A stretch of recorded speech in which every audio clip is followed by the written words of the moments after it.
राष्ट्रसंत गाडगेबाबा, राष्ट्रसंत तुकडोजी महाराज आणि मला माझ्या जीवनात ज्यांचं प्रत्यक्ष दर्शन झालं, मला ज्यांच्याबद्दल अत्यंत आदर आहे, असे आपल्या देशाचे माजी राष्ट्रपती कैलासवासी अब्दुल कलाम साहेब यांना वंदन करून माझ्या उदापूर नगरीमध्ये पवित्र अशा छत्रपती शिवाजी महाराजांच्या जन्मभूमीच्या जागेमध्ये श्री गणेशाच्या पवित्र परिसरामध्ये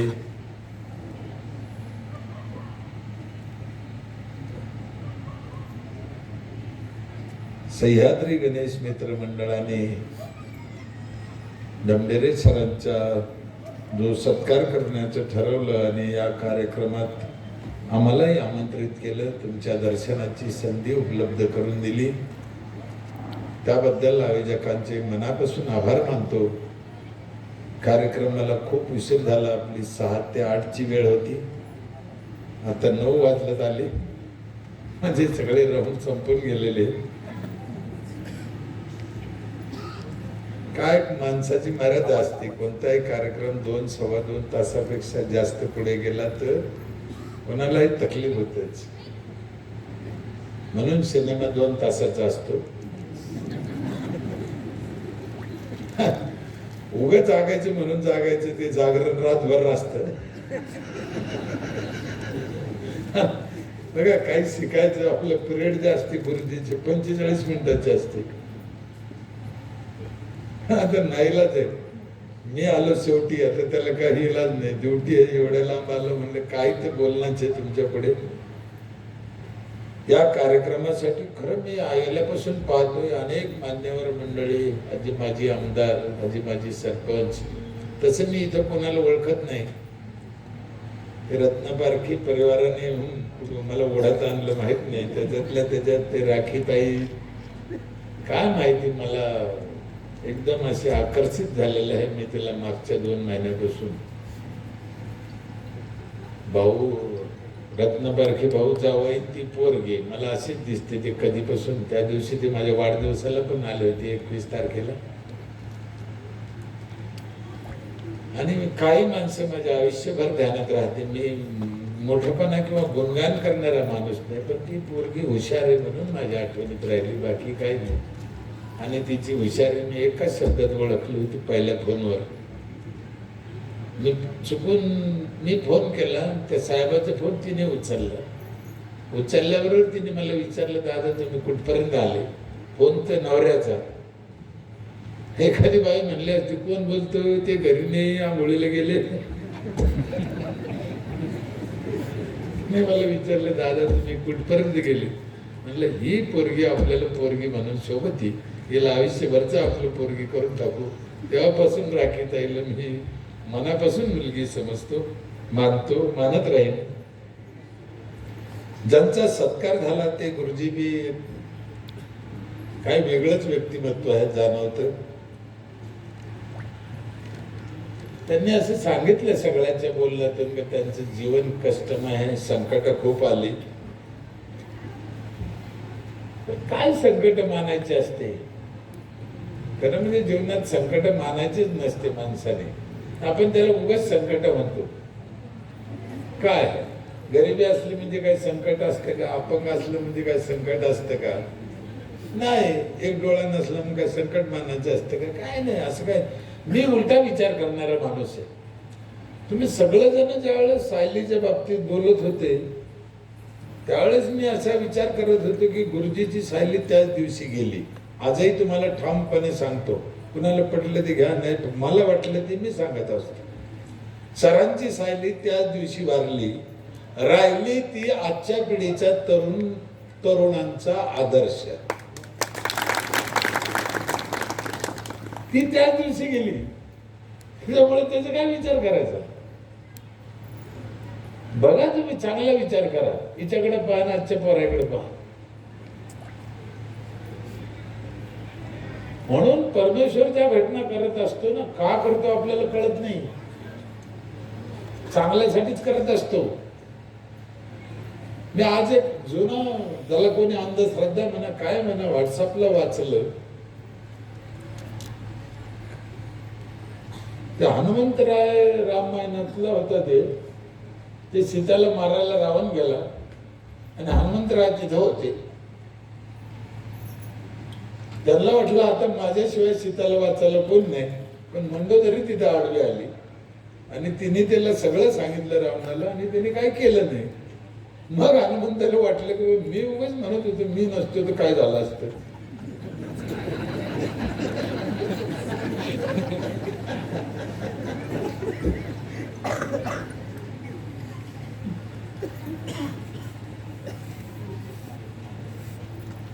त्याच्यात पुढे खूप आहे, खूप गोष्टी ते लिहिलेल्या आहे आणि एका मुस्लिम माणसाने लिहिलेलं आहे ते सगळा किस्सा. तो लंका जाळायचा बी हनुमंतराव म्हणजे मला तर लंका जाळायला सांगितलं नाही रामानं, हे कसं म्हणते म्हणे लंका जाळून टाकेल. मग ती त्यालाच बुद्धी सुचली, शिक्षा काय द्यायची म्हणजे याची शेपट पेटून द्या. म्हणजे परमेश्वर बरोबर करतो, काय काळजी करायची नसते. आपण फक्त आपल्या नशिबाला आलेलं काम आपण मनापासून करायचं, आपल्या कामात देव मानायचा आणि तोच देव आहे असं समजून आयुष्य जगायचं असतं. माणसाला आपल्या कामातच देव भेटत असतो, दुसरीकडे देव भेटत नसतो. म्हणून हे माणसं काय यांचं नाव आलं, यांनी यांच्या कामात देव पाहिला. आणि मी पण तेच मताचा आहे. का आहे माझ्याजवळ जमीन नाही, जुमला नाही, पोरग नाही, कोण नाही, घरात कोणी नाही, पाठीमागे काय नाही. का लोक बोलत तुमच्यासारख्या पुढे यावं मी बोलावं एवढ्या लायकीचं तर नक्कीच नाहीये. मी आल्यापासून पाहतो ना तुमच्यात मी कुठंच बसत नाही, तरी का बोलावते मला.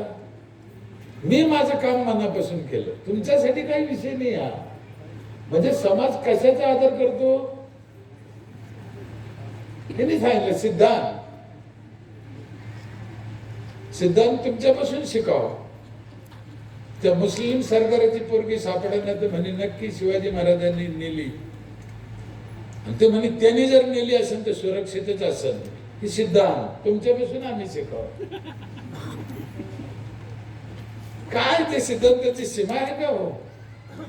मुस्लिम समाजाची पोरगी हिंदू राजाने पळून नेली, त्यांच्या घरच्याला वाटतं की ती 100% सुरक्षित आहे. काय पाहिजे याच्यापेक्षा माणसाला काय पाहिजे. त्या पवित्र भूमीत तुम्ही जन्मलेले, तुमच्या इथला एक एक माणूस त्याच रक्ताचा आहे, त्याच विचाराचा आहे. सर बी तसेच, सायली तसेच, सगळेजण तुम्ही तसेच आहे. मला खूप तुमच्यापाशी बोलावं किंवा तुम्हाला काही सांगावं असं काही नाही. मी एका शब्दात सांगून टाकलं, आपलं काम आपण मनापासून करायचं.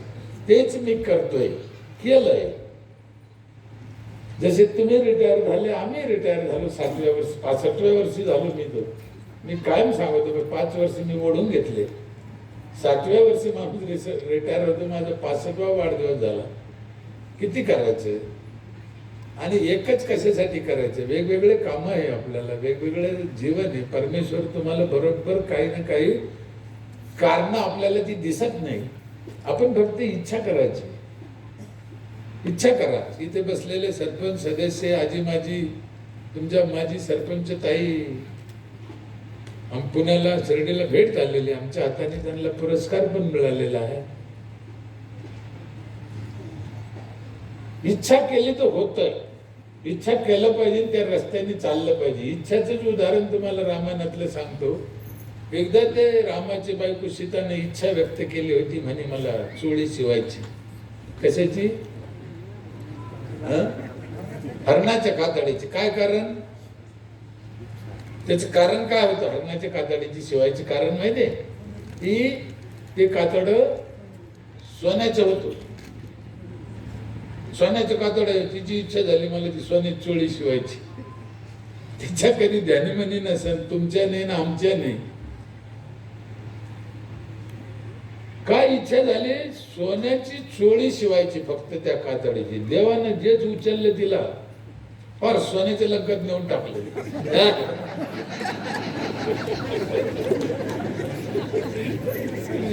अजब देवाचा खेळ अजब आहे. आम्हाला इच्छा करायला काय हरकत आहे. आमचे सरपंच नाही ती काय खरे मर द्यायला कायला फारम भरतो कर ना. होऊ शकतं साहेब, कोणाकोणी होऊ शकतं. काहीच अवघड नाहीये या जगात. चांगलं जगणं, चांगलं करणं, विकास करणं काहीच अवघड नाहीये. आम्ही अवघड करून ठेवलं. काय लागत आम्हाला? काही लागत नाही हो. म्हणून माझी सगळ्या जनतेला, नवीन पोराला, सरपंच सदस्याला माझी विनंती आहे की आम्हाला अब्दुल कलाम साहेबांचं स्वप्न पूर्ण करायचं आहे. भारताला महासत्ता करायचं आहे. महासत्ता करायचं म्हणजे काय करायचं? आम्हाला दुसऱ्या देशावर बॉम्ब नाही टाकायचा, आम्हाला दुसऱ्याची जागा नाही घ्यायची, आम्हाला दुसऱ्याचं काही हिसकायचं नाही. आमच्या देशातला माणूस सुखी झाला पाहिजे, तो त्याच्या पायावर उभा राहिला पाहिजे, तो स्वयंपूर्ण पाहिजे, स्वच्छता पाहिजे, आरोग्य संपन्न पाहिजे, 100 वर्ष माणूस जगला पाहिजे. 27 संपलं. त्याचं नाव महासत्ता आहे. महासत्ता म्हणजे काय? नाही जगना आम्ही 100 वर्ष. किती वर्ष जगतो आता आपण साधारण जोडी? तुम्ही सांगा. तुझं वय किती? 17 वर्षाचं पोरग आहे म्हणजे 60-70 वर्ष जगू. हे 70 वर्षाचं म्हातारपण. याला कोण वाटतं मी 60-70 जगल? नीट विचार करा. हे जे खचलो आम्ही, तुझा विषय नाही, आम्ही जे खचलो ना, याला काय कारण आहे? हे सगळं ग्रामपंचायत मध्ये गुंतलेलं आहे राडा. म्हणून माझे हात जोडून विनंती आहे. महात्मा गांधी म्हणायचे खेड्याकडे चला. एका शब्दात त्यांनी सांगितलं, खेड्याशिवाय देशाचा विकास नाही आणि खेड्याचा मालक हे सरपंच. म्हणून सरपंचाने कसं काम करायचं, कसं राहायचं, काय करायचं सरपंचाला माहित नाही, कारण त्याची ट्रेनिंग नाही, काय शिकला नाही.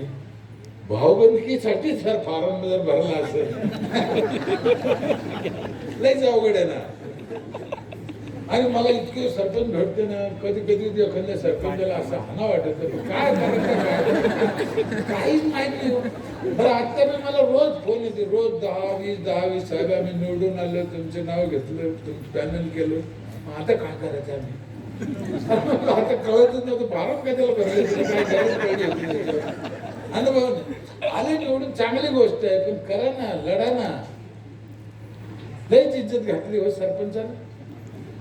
पहिले काही म्हातारा माणसं आहे ते, पहिले जर असे सरपंच येताना दिसला ना, बाई चप्पल घेऊन अशी बाजूने जायची, जात होती. आता बी बाई चप्पल काढते.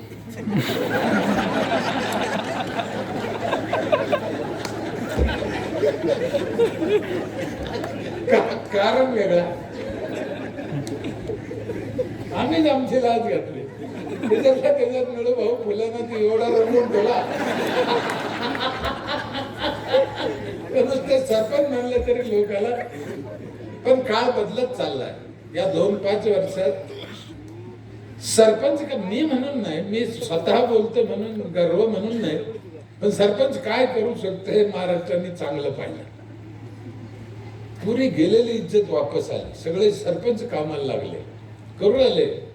माझा अंदाज आहे काही सरपंच इतके पुढच्या टोकाचं काम करणारे भविष्यात करणार. ते आता करावं लागणार आहे. आमचा काळ तरी वेगळा होता. साधनं नव्हते, सोयी नव्हतं, फोन नव्हतं, मोबाईल नव्हतं, एसटीने जायचं तालुक्याला, जिल्हा. आता काय सरपंच बसल्या बसल्या शिवसंघ बोलू शकतो, आमदारासंघ बोलू शकतो, मंत्रालयात बोलू शकतो. आम्ही काही गोष्टी मुद्दाम हटके केल्या. खूप लोकांना असं वाटतं का ते दिसलं पाहिजे लोकांना. 250 रुपयाची बेसिन काय बाबा दे का? सगळ्या गावात बसवले बेसिन, 32 बेसिन बसवले. ते दिसलं पाहिजे, लोकांना कळलं पाहिजे, ते केलं पाहिजे. यांनी का बसवले बेसिन? मी एका ठिकाणी पाहिलं होतं ऑफिस मध्ये, इथं थुकू नका. तर मला इथं थुकू नका काय, असं हे कोणती रीत आहे? मग ग्रामसेवकाला सांगून गावागावात सगळ्या रस्त्यावर बेसिन बसवले. 24 तास पाणी त्याला. बेसिनवर लिहिले इथं थुका. इथे थुकू नका हे भानगड. हे शिकायचं नाही गुरुजीला. खरं म्हणजे आजचा दिवस वेगळा आहे. मग पहिली गोष्ट मला गुरुजीचा लय राग आहे. अरे गुरुजीचा सत्कार आहे, वेगळा चमत्कार आहे. गुरुजीचा राग काहून आहे मला? समाज बिघडेला तो गुरुजीनं, असं माझं मत. काम मत. गुरुजी म्हणजे शाळेच्या गुरुजीच नाही, समाजाला जे जे शिकवते ते सगळे गुरुजी. आमदार असेल काय हे बी गुरुजीचे, आम्ही गुरुजीचे, पत्रकार असू द्या, खासदार असू द्या, आईबाप असू द्या, गुरुजीचे नाही हे सगळे. यांनी समाजाला चुकीचं शिकवलं, समाज गेला चुकीच्या रस्त्याने. काही शिकवलं बर, कदाचित ज्या दिवशी शिकवलं त्या दिवशी बरोबर असेल. आज हे का मागच्या गुरुजीने बदल करायचा ना, ते मागची पाढे तेच चालू. पोरं गोंधळून गेले ना. तुमच्या आई वडील वारले की राग तुम्ही कुठे नेता आता सध्या? कुठे नेऊन टाकते? फाशी काळंदी पाण्यात तिकडे. हे कोणतरी गुरुजीनं रोखला शब्द म्या, नाही तर लय अवघड, माझ्या थोबड चांगलं नाही त्यांनी सांगितलं. लोक तेच करू राहिले. ठीक आहे, त्या दिवशी मी म्हणतो बरोबर असत कदाचित, आज नाहीये. त्या राखीतली तुमच्या आईची राखी, बापाची किंवा तुमच्या नवऱ्याची राखी थोडीशी घेतली, एवढी एवढी लहान पत्तीचं चमच्यात गिलासभर पाण्यात टाकली तर तुम्ही पिईन का? नवऱ्याची असली तरी नाही. मग लोकांच्या पाण्यात पोतभर कसं नेऊन टाकलं? ती आळंदी सापडली, दुसरीकडे गोड सापडलं, नाशिक सापडलं. कोण बदले नाही? बदलेन कोण आहे आता? त्या दिवशी गंगा वाहत होती. अजून एक त्याला दुरुस्तीत जर करायची ठरली आपल्याला, त्या दिवशी गंगा वाहत होती, आता वाहती का? मग हे बदल कोणाचं काम आहे? गुरुजीचं काम आहे ना. मग गावातला गुरुजी कोण? सरपंच. मी नाही नेले माझ्या आईची राख, 1.5-2 वर्ष झाले. 5 खड्डे केले, 5 खड्ड्यात सगळी राख टाकली, 5 झाडे लावून दिले, पाणी घातलं, 5 झाडे शिलकले, राख जायचं राहिलं, जायचे 500 रुपये वाचले, बाकी सगळं 5च राहिले. पहिली वेळच घडलं ते आमची. बरं, मी करूच तर कोणाला म्हणलो नाही, बोललो नाही, लगेच डायरेक्ट चर्चा केली नाही, त्याला फाटी फिटत. चर्चा करायची नाही. हे असं चांगलं काम आहे ना, ते करूनच टाकायचं. मग असं लोकांना लोक हिटलर म्हणतो, हुकुमशाह म्हणतो म्हणा. त्याच्याशिवाय पर्याय. आपल्याला 5-7 गोष्टीवर काम करायचं आहे. तुम्हाला आम्हाला तुमच्याकडे झाल्या असत्या ना असा अंदाज धरतो मी. 1, प्यायचं पाणी स्वच्छ पाहिजे, स्वच्छ म्हणतो मी. 2, वापरलेल्या पाण्याचा पुनर्वापर पाहिजे किंवा जमिनीत जिरवलं पाहिजे. 3, झाडं फळाचे पाहिजे, फळाचे म्हणतो मी. 4, स्वच्छता पाहिजे. 5वं, मुलाचे शिक्षण चांगलं झालं पाहिजे. 6वं काम एक आहे, जर आपण ते किचकट आहे, सांगू का नको मला काय? केलं तर बरं वाटतं, नाही तर काय उगाच गेल्यासारखं वाटतं. करतात. 6वं काम असं आहे, बाकीचे कमी झाले तरी चालेल, पण घरात नवरा बायकोने गोडीन राहिलं पाहिजे.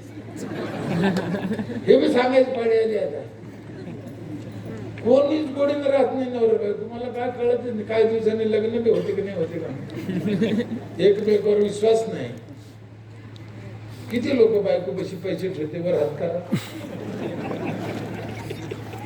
म्हणतो, लक्ष्मी म्हणतो तिला, म्हणतानी पैसे ठेवत नाही. जागतिक बँकेपेक्षा स्टेट बँक घेते, धोकाच नाही. मी कायम सांगत राहतो, ज्या बाईच्या विचाराने संसार केला जातो तो माणूस कधीच कर्जबाजारी होणार नाही ना, आत्महत्या करणार नाही. हे ठाम आहे. पण आम्ही नाही, बोलताना एक बोलतो, करताना दुसरं करतो. काय व्यवहार होती बाईकडे तुम्ही बघा साहेब. 4 दुकानं पाहिजे तेव्हा 20 रुपयाची वांगी घेते ती. साधी गोष्ट नाही ना. आणि निस्तेच घेत नाही ती वांगे, प्रत्येक वांग खालवर करून पाहते. माणूस जर बाजारात गेला नाही विचारीन का भाव वांगे 40 रुपये किलो, दे अर्धा किलो. याला आकारच नाही ना पुढचं काय. मग जातो कशाला? अजून एक धोका काय करतो माणूस बाजारात गेल्यावर. बाजारात गेला कोणाला तरी राम राम नमस्ते या जय महाराज चहा घेऊ, गेले 10 रुपये. बाईनं असं कधी केलं की ये ना ग चहा पिऊ, हॉटेलीत जाऊ, 10 रुपये केलं नाही, करत नाही. म्हणून म्हणतो व्यवहार त्यांच्यापासून परमेश्वरांनी त्यांना दिलेली ती ताकद आहे. संयम असेल, बुद्धी असेल, विचार असतील, त्याचा फायदा आपण करून घेतला पाहिजे. म्हणून ते 50% आरक्षण आहे आता महिलाला. चांगली गोष्ट आहे. आता 8 मार्च पासून 7/12 बी तुमच्याच नावावर ऑटोमॅटिक. आम्ही तर लय दिवस झाले केले होते आधीच. आमची लय दिवसाची ही योजना बी जुनी आहे, पण अंमलबजावणी करीत नव्हते आरामखोर. हा गुरुजी आम्ही 2 वर्ष झाले एक कायदा केला, पंचायत मध्ये एक ठराव केला की मुलाच्या जन्माची नोंद घ्यायची नाही. आम्ही का लोकांना माहीत झालो, काही हटके गोष्टी केल्या ना. मुलाच्या जन्माची नोंद ग्रामपंचायत मध्ये घ्यायची नाही. ग्रामसेवक घाबरलं, दादा मुलाची जन्माची माझी नोकरी घालता का म्हणतो. म्हणलं नाही घ्यायची मला नोंद, हे कायद्यात बसत नाही म्हणलं. ते म्हणजे कसं काय कायद्यात बसत नाही. मी म्हणलं नोंद घेऊ, पण ज्या बाईच्या लग्नाची नोंद असेल तिच्या पोराची नोंद घेऊ. हे अनाधिकृत काढते मी घालतो.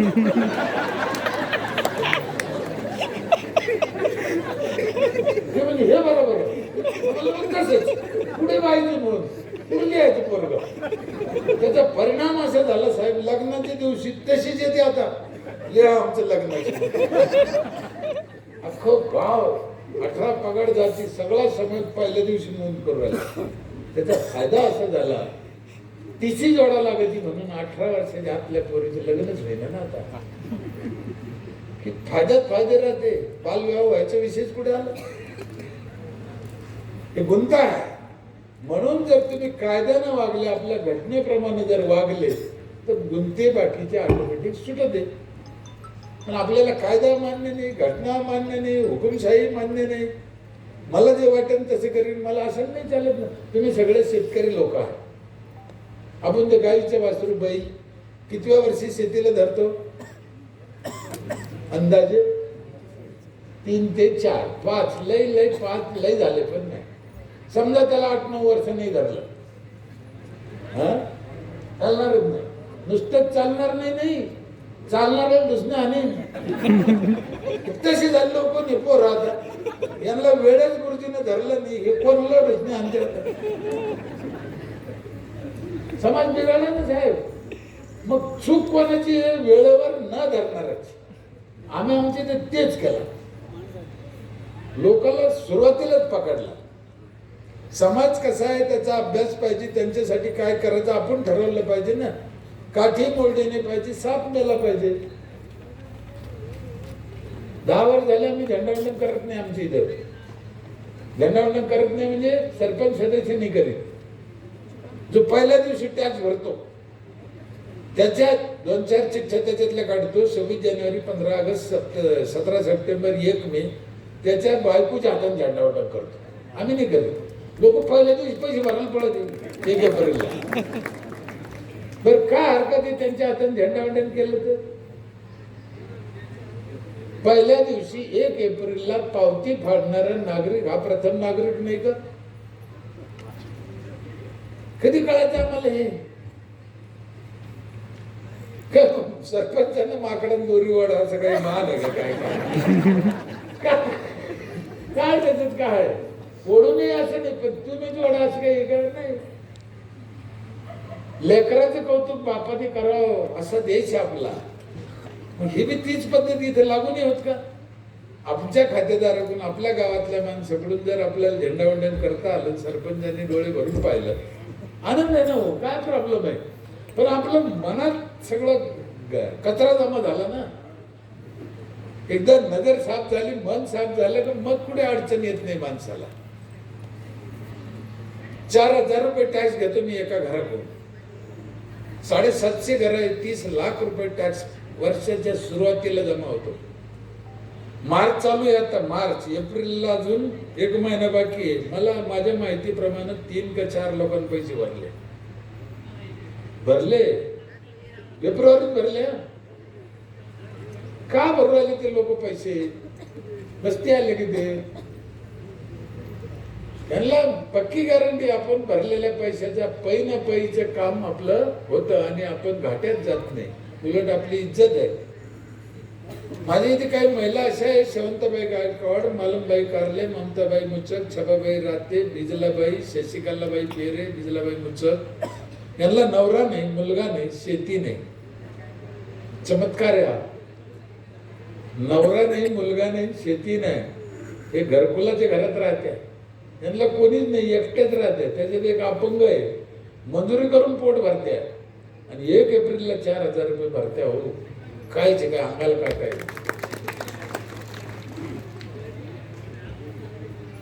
काय वळण लागले त्यांना, त्यांच्याकडून पैसे घेताना इतकी लाज वाटते, इलाज नाही.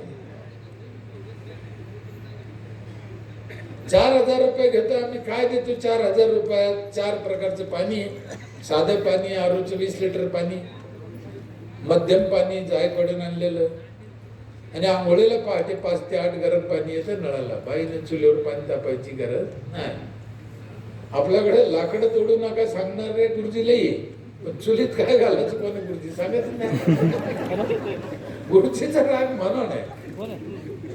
समाज काही ऐकतो, म्हणा मामा म्हणला मामा, लाव डोळ्याला पाणी, लावलं डोळ्याला पाणी, कर खालती तोंड केलं खालती.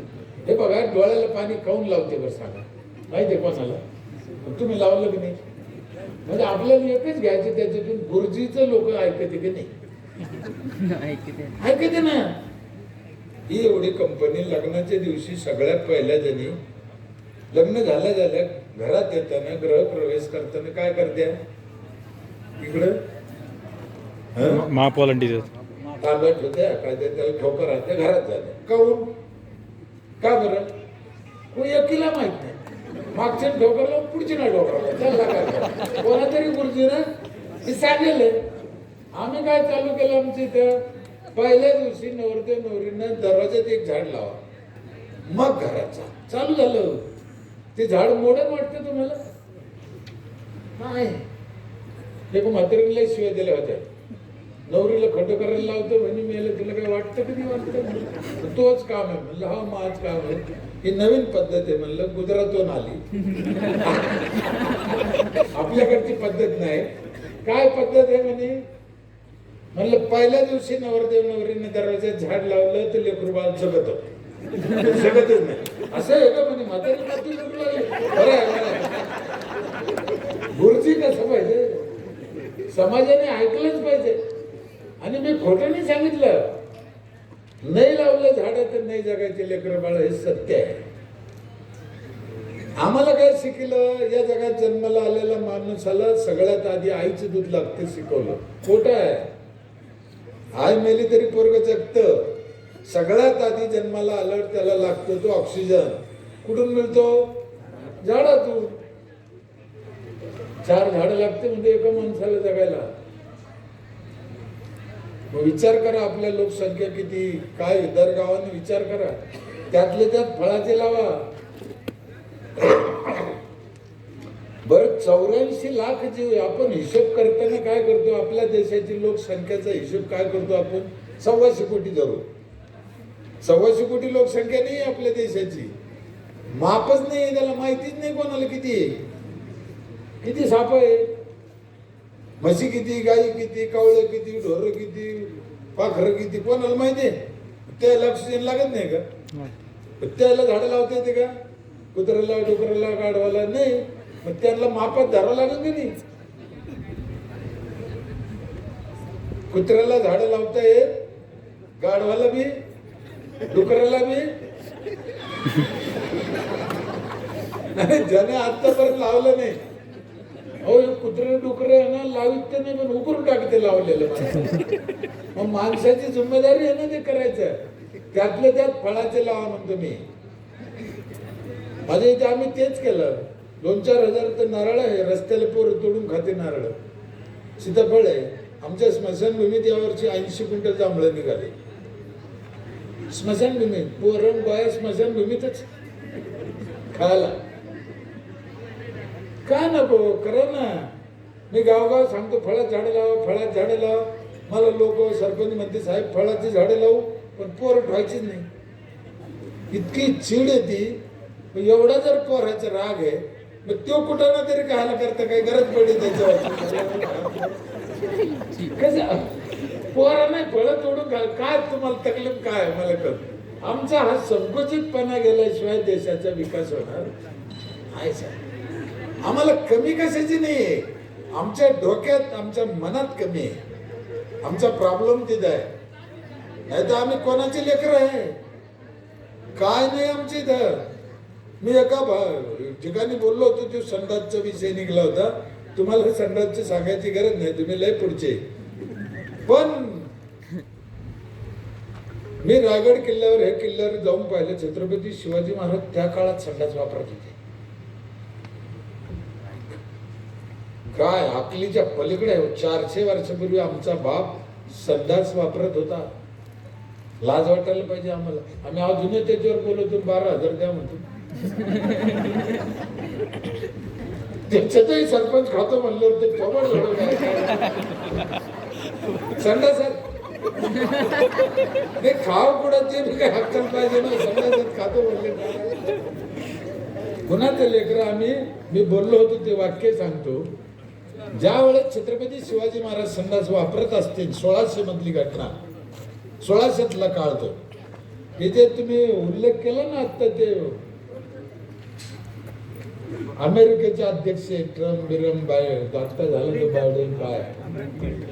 छत्रपती शिवाजी महाराजांच्या काळात ह्या आत्ताच्या राष्ट्रपती अध्यक्षाची जे आजी पणजी असतील कोणी, तेव्हा कळलं का नाही कळलं. ज्या वेळेस छत्रपती शिवाजी महाराज होते त्या काळातली गोष्ट सांगतो मी. यांचे कोणीतरी असतील ना आजी पणजी खंजी, तेव्हा मला नक्की खात्री आहे महाराज संडास वापरत होते तेव्हा त्यांच्या आजी पणजी दगड बी नेत नसते झाले आराम करून. हे काय विकास केला आमच्याजवळ लई आहे, पण आम्ही विसरून गेलो. आमच्या डोळ्यावर झापड आली, आमच्या मनात बेईमानी आली, आम्हाला दुसऱ्याविषयी प्रेम नाही राहिलं. काय सांगितलं आम्हाला साने गुरुजींनी, खरा तो एकच धर्म जगाला प्रेम अर्पावे, जगी जगी नातपते तया जाऊ. ते राहिलंच नाही ना, मग काहीच नाही राहिल्याचे हे परिणाम आहे ना. छत्रपती शिवाजी महाराजांकडे काही मावळे असे होते म्हणते 45 किलोची तलवार घेऊन घोड्यावर फिरत होती. ते तलवारीचं वजन 45 किलो. आमचं पोरग 45 किलो भरत नाही. हे आमचं पाप आहे.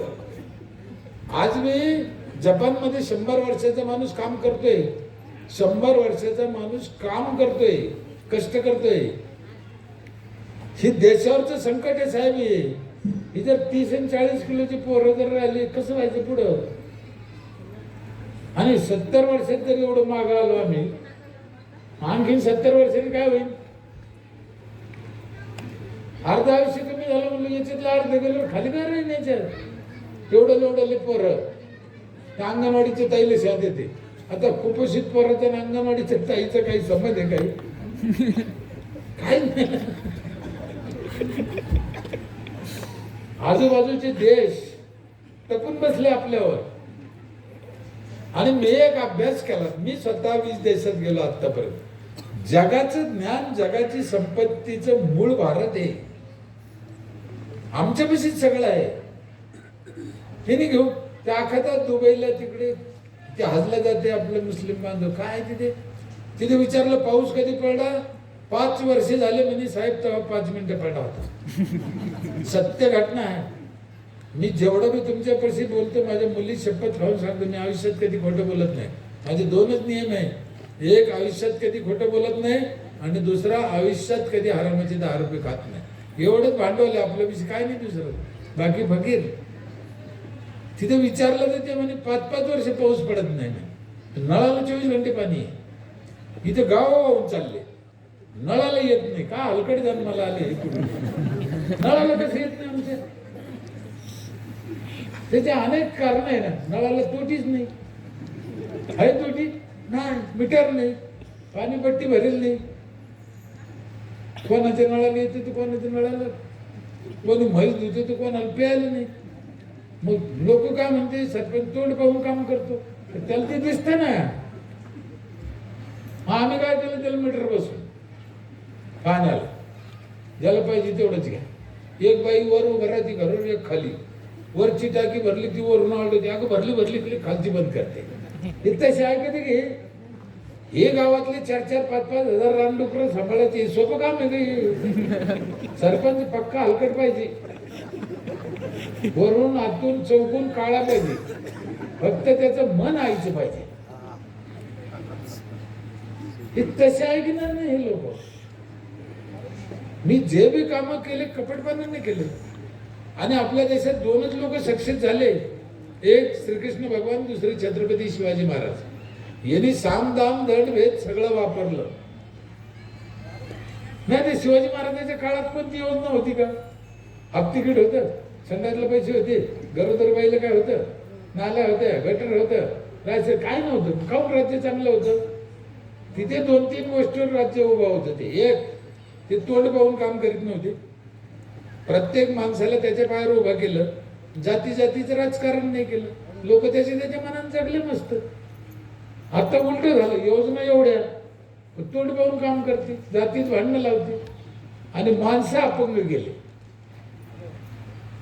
अपंग गेले, उडीच मारता येत नाही माणसाला. आता हर गोष्ट माणूस, तुम्ही त्याला काही विचारा, तुम्ही सकाळी अनुभव घ्या. एखाद्या माणसाला तुम्ही मित्राला नुसतं सांगा, काही सांगा, ठिबक करायचं सांगा, हिर घ्यायची सांगा, मोटर घ्यायची सांगा, शेततळे घ्यायचं सांगा, काही नाही. ते पहिलं विचारेल त्याला काय सबसिडी का?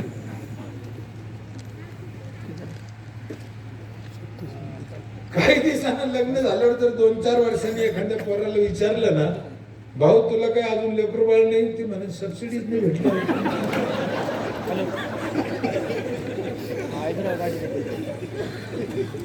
मी एक लेख वाचला दिवाळीच्या टायमाला. एका बाईनं अभ्यास करून लिहिला, तळ्याच्या ठिकाणी, किल्ल्याच्या ठिकाणी, नदीच्या कडेला काही माकडं असते, थवेचे थवे.